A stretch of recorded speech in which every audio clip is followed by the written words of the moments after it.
Hey everyone, welcome back to the channel. In today's quick and easy guide, I'll show you how to create a QR code directly in Google Chrome.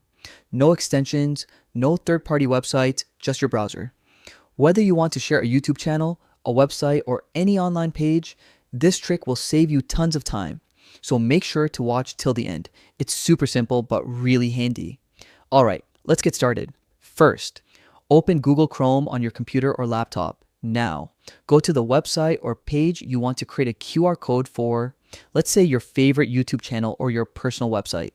Once you're on the page, look at the top right corner of Chrome. You'll see three dots. Click on them. From the drop-down menu, hover your mouse over the option that says Cast, Save, and Share.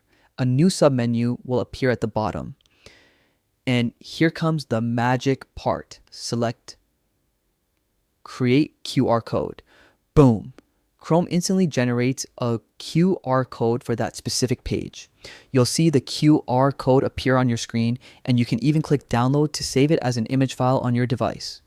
Once downloaded, you can share it anywhere, on social media, your business cards, posters, or even print it out. When anyone scans it using their phone camera, they'll be taken straight to that webpage. And that's it. You just learned how to create a QR code right inside Google Chrome in seconds. If this tutorial helped you, don't forget to like this video, subscribe to the channel, and turn on notifications so you don't miss more quick tech tips like this one. Thanks for watching, and I'll see you in the next video.